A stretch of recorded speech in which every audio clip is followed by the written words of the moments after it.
black mass.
Tonight, 2 stories about houses.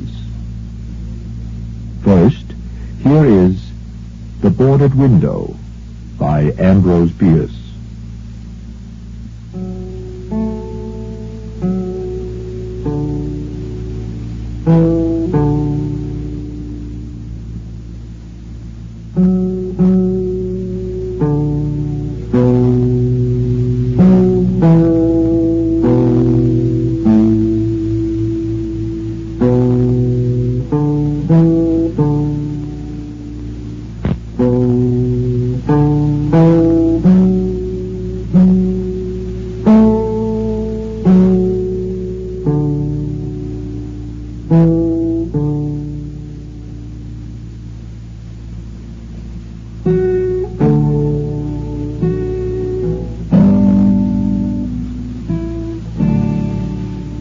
Everybody hereabouts knew the spot was haunted.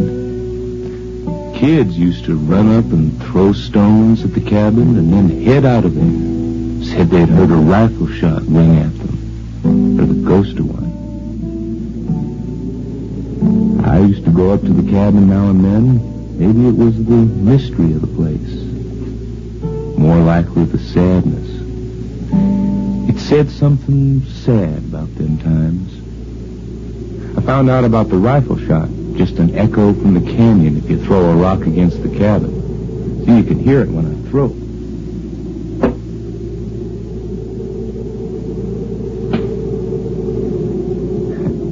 Sounds like a rifle shot, but it's only an echo.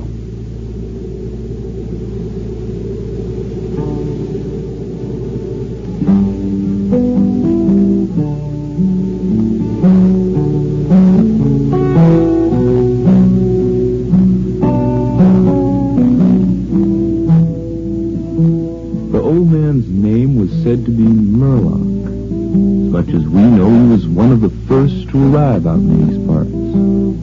His wife died shortly after they got settled. That was so long ago no one can remember anything about her.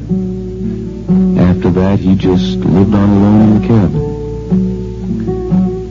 And you can still see where he cleared the ground.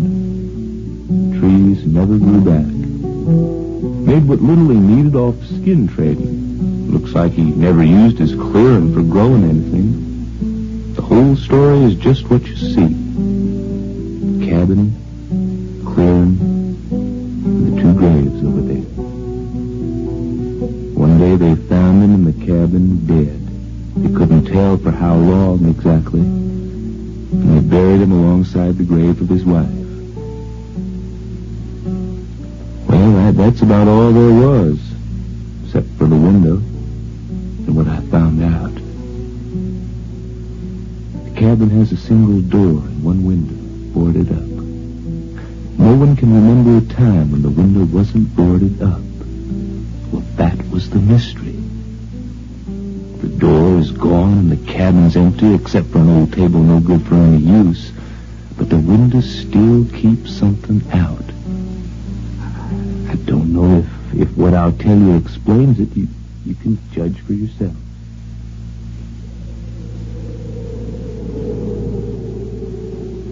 I was up here late one afternoon, supposed to see if there was anything about the cabin worth calculating in the sale of the timber property. Well, I was just standing here beside the house looking at the window.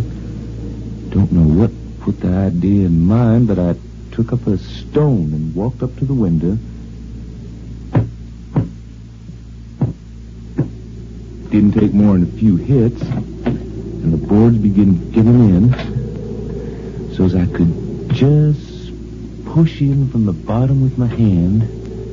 The upper nails acted like a hinge, and the boards opened up like a window. I looked inside. The whole place was as dark as night. Then it began happening. The darkness seemed to pour out of the room all around me, till it was dark night everywhere. Then, in the room, I saw them, like they began to light up, or like I could see in the dark. I tell you, I saw the two of them, the body of the woman lying on the table, and him, Murlock. I guess it was Murlock, asleep in the chair, head and arms on the table beside her. I found myself in the room, but I couldn't stand up. It was like some dream. I was on all fours, staring at the body of the woman, and then some strange compulsion seemed to take hold of me, and I sprang at her.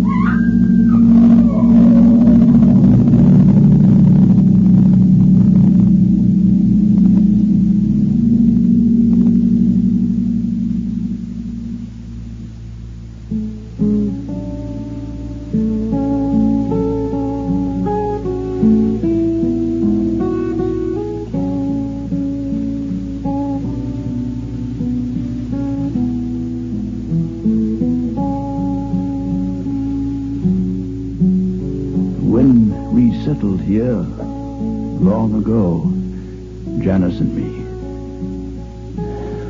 we had plans to clear the land and farm it. We were one of the first out here, and we had plans.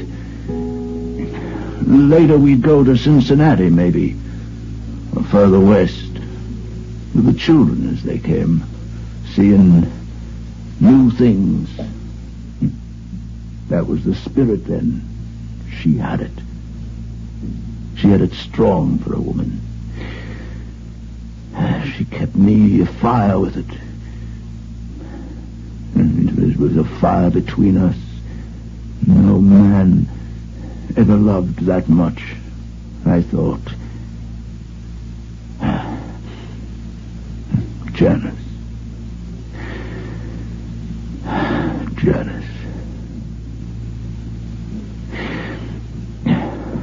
It all ended almost before it began. It didn't even last beyond that first spring, when she was took from me. I came in one day from gunning, and there she was. Fever. Janice, there's no doctor, save 30 miles in Parlee. Oh, but it's going to be all right, Janice. I'll take care of you. I'll take care of you. Help me. Janice. We must stay together. Of course, Janice. It can't happen like this. All we've got to do. Hush, Janice, hush. Hush, we'll make it. We'll make it.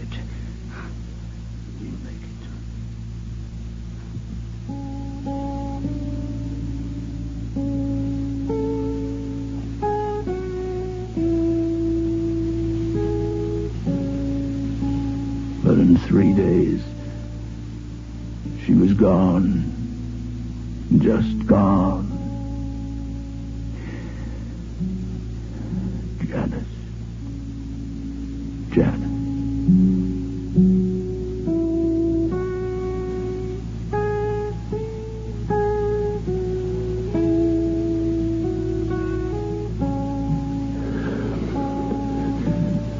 I watched her till morning. I couldn't believe that white face and still body was all there was left.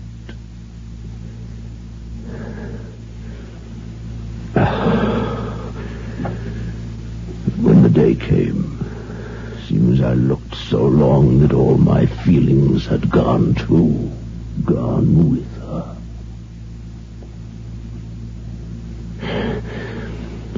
Was that what had to be done? And far as we were from anywhere,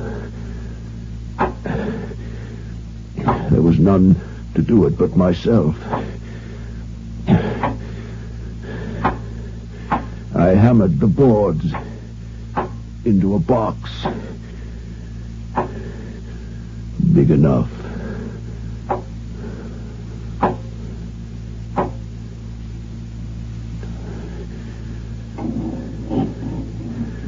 Pray God that was all that had to be done.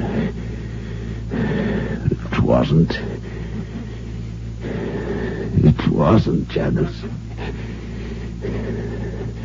The dead have to be prepared for burial. It is a sacred duty. It had to be done. And I didn't know exactly how. I didn't remember exactly what I heard must be done. I did what I thought should. Was that? Oh, Janice. It was that had to be taken out so as the body not swell. Some things I did incorrectly, but as best I knew. Other things I did over and over. Oh, Janice, the duty for burial. It was the duty to do it. And afterwards, I washed the body. I washed the body clean. Again and again. I didn't cry, Janice. I didn't cry. It was the right thing, best as I could do it. But I can't cry. Isn't it unkind not to cry for the dead? No, tomorrow. Tomorrow when I dig the grave and lower the box and roll the dirt in, then I'll miss you, Janice, when you're no longer in sight.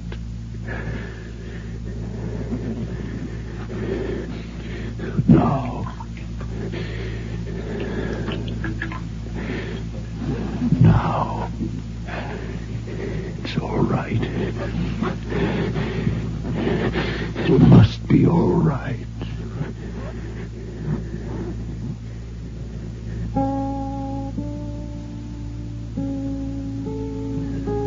Fix your hair. Remember how you'd comb it out.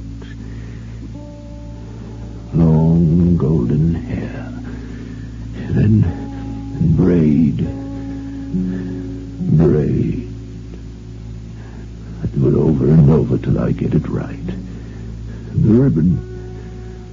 Oh, the ribbon to bind your wrists, Janice. I tie the ribbon over and over. I don't know how many times before the bow is just right. It must look just right. Just right, Janice. I worked almost all night. Then laid the body on the table. All ready for the morning. still there was no grief. My heart could not contain it all, nor could I rightly conceive it. I didn't know I was so hard-struck. That would come later. Lady Janice, and never go.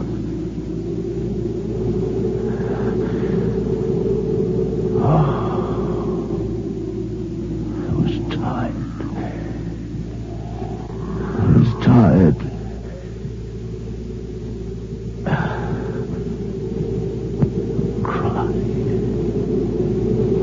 It might have been a beast, maybe a dream. Oh, I was too tired to tell. Tired.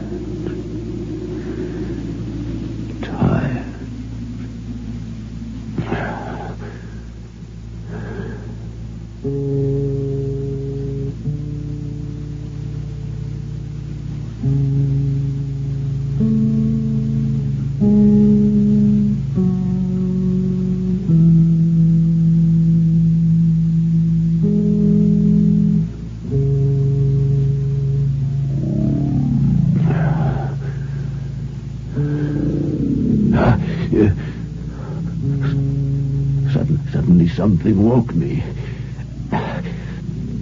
It was pitch. Strained my eyes to see. I could see nothing but the dark. There was something in the room. Something alive. Something alive beside me. I felt the table shake. As if Janice... someone was walking. Janice! I flung my arms across the table. Janice! Nothing was there. Janice, you can't be alive. You can't be alive after what I did to you. Stop! Where's the rifle? The flash will light up the room. Stop! It was a cat! A panther! Dragging her to the window, its teeth fixed in her throat. Stop!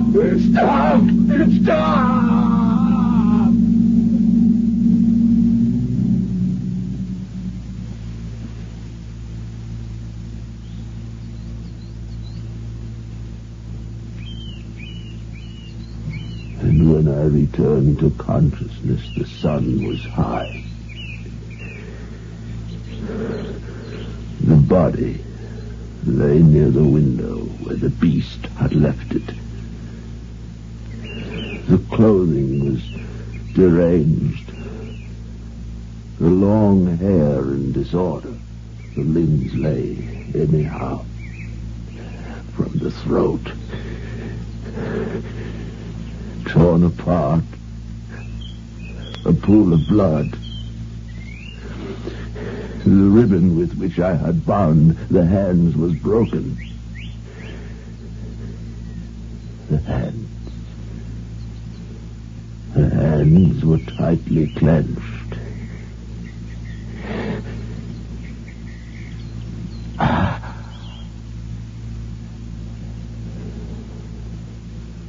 Between the teeth was a fragment of the animal's ear.